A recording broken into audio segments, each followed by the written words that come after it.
የህይወትን ዓላማ አላውቅም ብሎ ነበር። ኮንፊሽየስም ከመሞቱ በፊት እኔ መንገድ አይደለሁም ብሎ ነበር። ቡዳም ቢሆን ከመሞቱ በፊት እውነትን ፈልጉ ብሎ ነበር። ኢየሱስ ክርስቶስ ግን እኔ መንገድ ነኝ፣ እውነት ነኝ፣ ህይወት ነኝ አለ። እኔ ብሎ የተናገረ ኢየሱስ ብቻ ነው። መሐመድ ከመሞቱ በፊት የህይወትን ዓላማ አላውቅም ብሎ ነበር። ኮንፊሽየስም ከመሞቱ በፊት እኔ መንገድ አይደለሁም ብሎ ነበር። ቡዳም ቢሆን ከመሞቱ በፊት እውነትን ፈልጉ ብሎ ነበር። ኢየሱስ ክርስቶስ ግን እኔ መንገድ ነኝ፣ እውነት ነኝ፣ ህይወት ነኝ አለ። እኔ ብሎ የተናገረ ኢየሱስ ብቻ ነው። መሐመድ ከመሞቱ በፊት የህይወትን ዓላማ አላውቅም ብሎ ነበር። ኮንፊሽየስም ከመሞቱ በፊት እኔ መንገድ አይደለሁም ብሎ ነበር። ቡዳም ቢሆን ከመሞቱ በፊት እውነትን ፈልጉ ብሎ ነበር። ኢየሱስ ክርስቶስ ግን እኔ መንገድ ነኝ፣ እውነት ነኝ፣ ህይወት ነኝ አለ። እኔ ብሎ የተናገረ ኢየሱስ ብቻ ነው። ወደ እንትን እግድ የሚለውን ነገር በደንብ እናብራራ። አንድ ተቋም ታገደ ማለት ምንድነው የሚደረገው? አሰራሩ ታገደ ሲባል ከተቋሙ ያገኛቸው በዛ በተሰጠው ሰርተፊኬት ያገኛቸው መፍቶች ይነሳሉ፣ ወይም በተቋሙ ሰርተፊኬት ያገኛቸው ጥቅሞች ሆልድ ይደረጋሉ ማለት ነው። እነሱን ትንሽ የተቋሙ ሰርተፊኬት ታያዘ ባንክ ሂሳብ፣ ወክልና ሰነዶች ማረጋገጫ፣ እነዚህ መሰል ነገሮች አሉት። በተቋሙ ሰርተፊኬት ህጋዊ ሰውነት አግኝቶ ተንቀሳቅሶ በየቦታው የማገልገል፣ ኮንፈረንሶች የማዘጋጀት፣ ፕሮግራሞች የማካሄድ፣ እነዚህ ነገሮች ሁሉ ሰርተፊኬቱ ሲታገድ አውቶማቲክ ናቸው፣ ሆልድ ይደረጋሉ። ብዙውን ጊዜ በሚዲያ ላይ እንሰማለን። ያው ካውንስሉ አግጃለሁ ከማለት ባሻገር ብዙ እርምጃዎች አውስድም የሚል በእርግጥ ብዙ ሚዲያዎች ወይንም በቲክቶክ በፌስቡክ የሚናገሩ ሰዎች ስለገፋፉት ካውንስሉ አያግድም። በግፊት አይደለም ካውንስሉ የሚያግደው፣ ወይ በርታ አይዞ ስለተባለም አይደለም የሚያግደው። ፕሪንሲፕል ነው ያለው። ለማገድ የሚያበቃ ነገር ሲፈጠር፣ ሲታገድ ደግሞ ሰርተፊኬቱን ካገድከው ዲዞልቭ አድርገዋል። ከዛ በሰርተፊኬቱ ምክንያት ያገኛቸውና የሚያገኛቸው ጥቅሞች ሁሉ ሆልድ ይደረጋሉ። ቀላል አይደለም። አንድ ተቋም ማገድ እንደ ቀላል የምታየውና ምንም አይፈጠርም የምትለው አይደለም። ፕራክቲካል ሲሆን ነው ጉዳቱ ቀስ እያለ የሚታወቀው። ስለዚህ በዚህ ልክ ተቋሙ በደንቡ እስከፈቀደልን ድረስ፣ መመሪያዎች እስከፈቀዱልን ድረስ ደረጃውን ጠብቀን ስቴፑን እየጠበቅን በታገዱት ሁሉ ላይ ማለት ነው ይኬዳል። ይሄንን ስንል ላለፉት 4 ዓመታት ወደዚህ ካውንስል ሁሉም ሲመጣና በተለይም የኢትዮጵያ ወንጌላውያን አብያተ ክርስቲያናት ህብረትና አባላቱ እንዲሁም ነባር ቸርቾቹ አብሮ በጋራ ይህን ተቋም ለመመስረት ስንነጋገር መጽሐፍ ቅዱሳዊ የሆኑ አስተምህሮች እንደሚታረሙ እንደሚስተካከሉ አንድ የጋራ ንግግር አለን። ሁለተኛው ልምምዶችም እንደሚቆሙ ንግግር አለን። ይሄንን አስመልክቶ ጫናው የነበረው በተለይም ከነባር ቸርች አካባቢ መጣ ነው። እኛ ላይ ያለ ማለት ካውንስል ምንም ችግር በዚህ ዓለም ላይ የለም። ሞት ነው ካላችሁኝ ሞትን ረግጦታል። ኃጢአት ነው ካላችሁኝ በደሙ አንጽቶታል። ደዌ ነው ካላችሁኝ በቃሉ ብቻ አስነስቶታል። ምንም ነገር በእግዚአብሔር የሚበልጥ ችግር የለም። አይወሳሰብባችሁ። ለችግራችሁ መፍትሄ ቀን መስጠት ልመዱ። ታገሱ፣ አትቁነጥነጡ፣ አሁን አትበሉ። እግዚአብሔር እንደማይቀር እንጂ የሚመጣው መቼ እንደሆነ ቀኑ ላይ ያተኮራችሁ አትጨነቁ። እግዚአብሔር አይቀርም።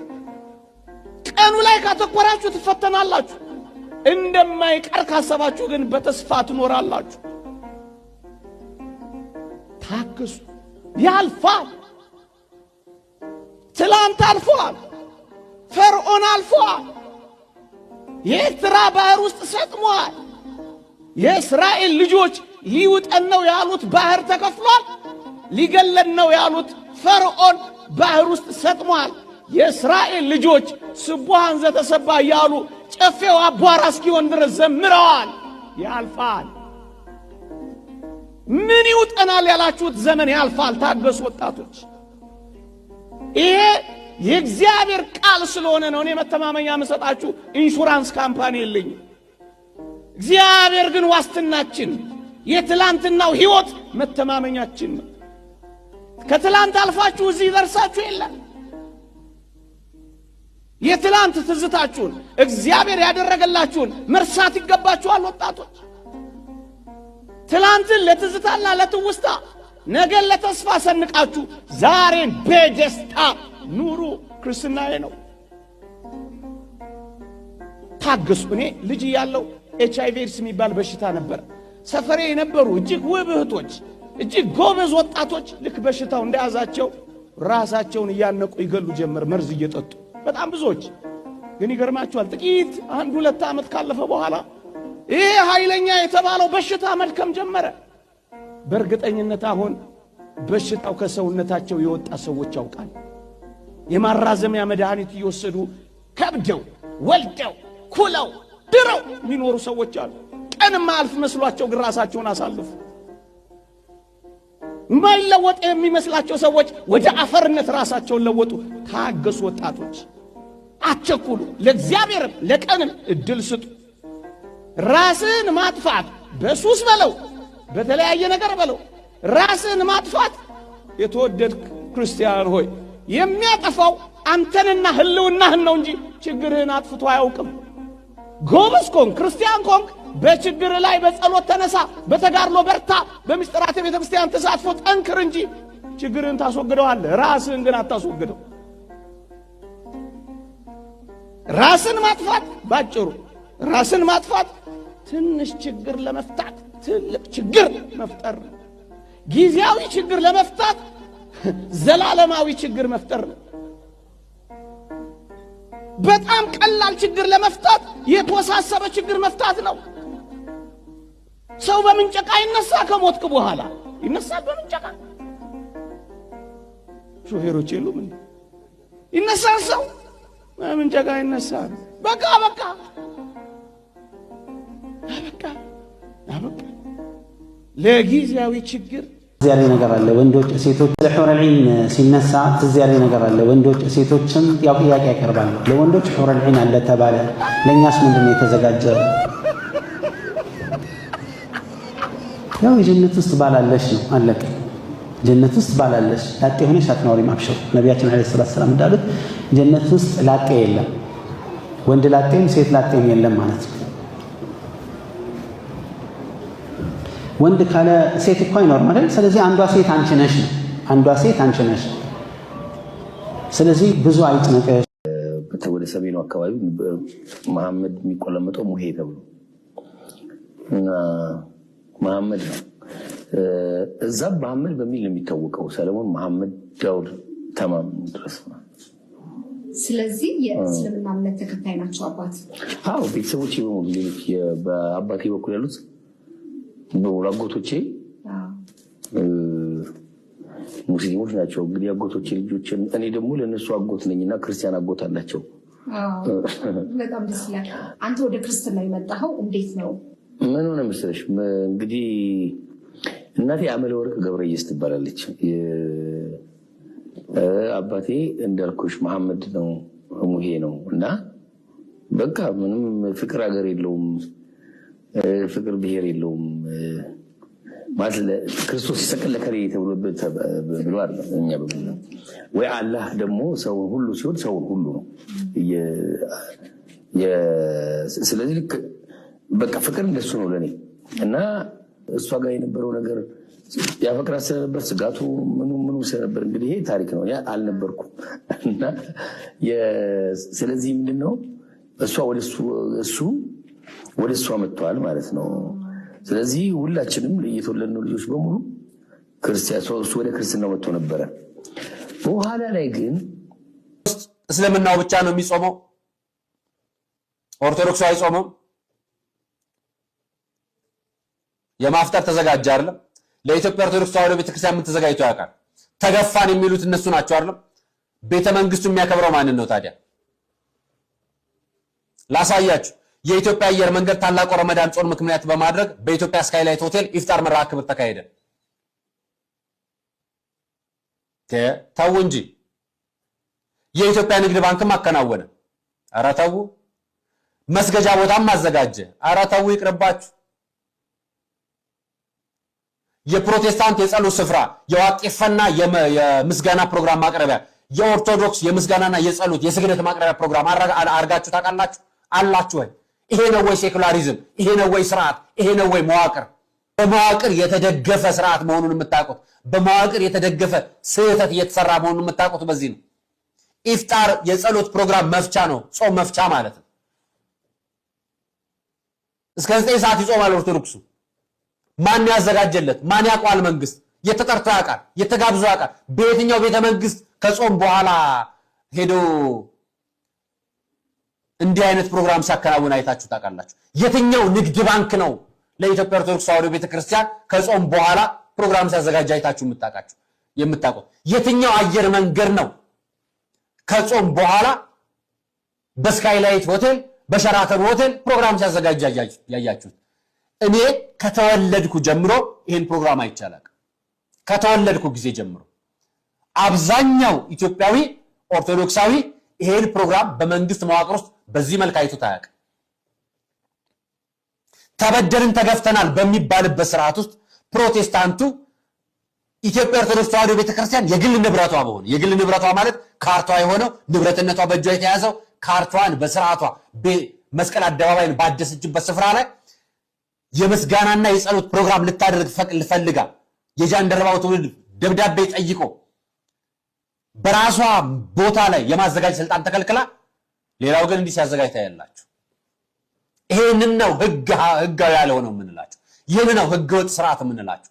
ስርዓቱ ህገወጥ የሚሆነው ስህተቱን ትክክል አድርገን ነው እየሄድን ያለነው ሴኩላሪዝም በሚል ሽፋን ስም ነው። የሃይማኖት ተቋማት ጉባኤ በሚል ሽፋን ስም ነው። እነዚህ ናቸው ስህተቶች። ተመልከቷቸው። ፎቶዎቹ ላሳያችሁን ያመጣኋችሁላችሁ ዛሬ። አንዴ በንግድ ባንክ፣ አንዴ በአየር መንገድ፣ አንዴ በቤተ መንግስት፣ አንዴ በከንቲባ ጽሕፈት ቤት ሲከናወን ታውቃላችሁ አይደል? በተለያየ ጊዜ ለየትኛው የኢትዮጵያ ኦርቶዶክስ ተዋሕዶ እምነት ጸሎት ፕሮግራምና የጾም ስርዓት ነው እንዲህ አይነት ፕሮግራም ሲዘጋጅ አይታችሁ የምታውቁት? የትኛው? ስለዚህ መገፋታችን የእውነት ነው። የእውነት በአደባባይ ነው የምናገረው። መገፋታችን የእውነት ነው። በነገራችን ላይ ተበደልኩና ተጨቆንኩ የሚለው ነገር ለፖለቲካ ነው የሚፈጀው፣ ለፖለቲካ ነው የሚጠቅመው። ፖለቲከኞች ተገፋው ተበደልኩ የሚለውን ነገር የራሳቸውን ሰው ለማነሳሻ ይጠቅማቸዋል። እኔም ነግራችሁ ሌላውን ሰው እንድትበድሉበት ሳይሆን ራሳችሁ ወደ ሃይማኖታችሁ እንድትመለሱበት ነው የሚጠቅማችሁ። ወደ ሃይማኖታችሁ ሌላ whichever way you want to fight. You እስቲ ወንድ ከሆን ከነ you can fight.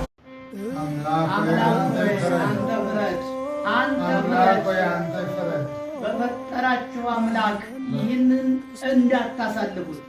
ይኸው ተመልከቱ። And we need to repent for Jesus Christ to have mercy on us all. You can fight whichever way you want to fight. You cannot overcome the enemy. You can only overcome the enemy with prayer and fasting, and the Lord Jesus said it very clearly. Very clearly he said it. This kind does not go out unless you pray and fast. It is through prayers and fasting we overcome the snares of Satan and the powers of these foul spirits that have been released in the world. የክርስቶስን መስቀል ያሰራችሁ ሁሉ ቢያንስ ማለት ነው ለ10 ሰው ሸር አድርጉ።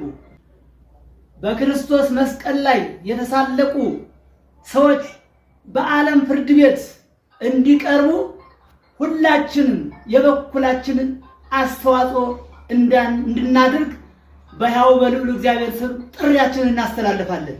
የክርስቶስ የከበረው መስቀል እንዴት በዚህ ልክ ይዘበትበታል?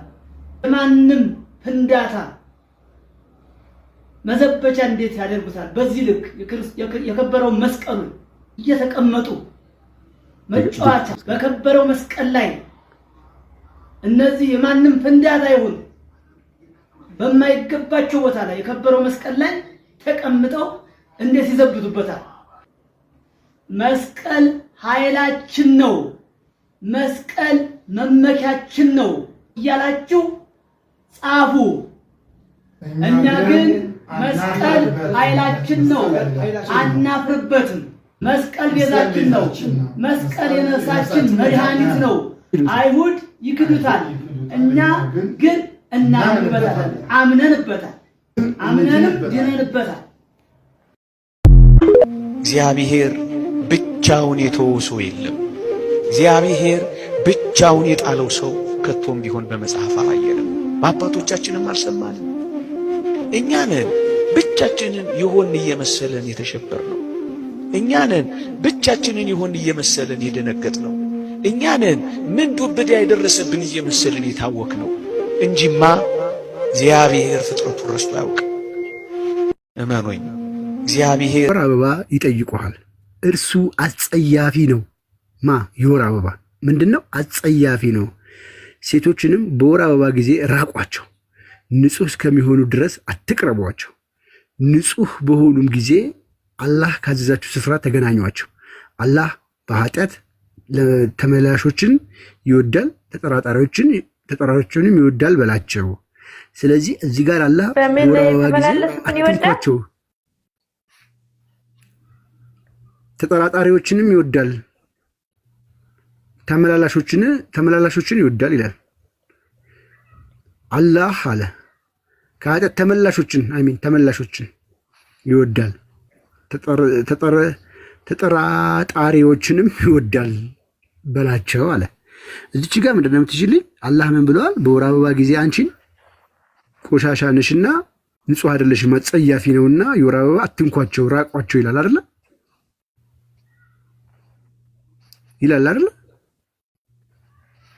ንጹህ አትቅረቧቸው ይላል አይደለ? ንጹህ እስከሚሆኑ አትቅረቡ፣ ቆሻሻ ናቸው ይላል አይደለ? እዚህ ጋር አይሻኝ። ማንኛውም ሰው ማንኛውም ባል ወር አበባ ላይ ያለ ዝል አይቀርባትም። ታዲያ መሐመድ ግን ይኸው በፔሪየድ ላይ ሆኜ ፈንድል ያደርገኛል፣ ብልቴን ይነካካል። በጣም ይቅርታ፣ በዘመኑ አማርኛ ፊንገር ነው የሚባለው፣ ያደርገኛል አለች።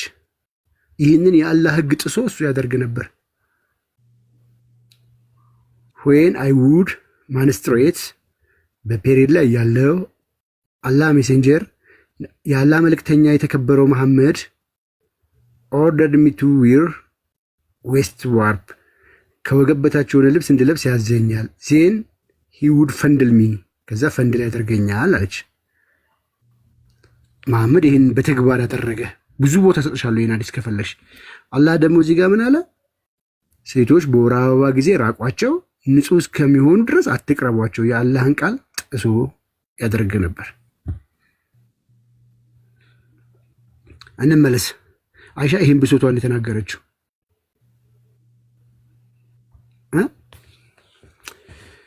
ስለዚህ በ6 ዓመቷ አላህ በፈቀደው መሰረት በ9 ዓመቷ እቺን ሕፃን ልጅ ኮንሲሜት አደረጋት። እህት አለችሽ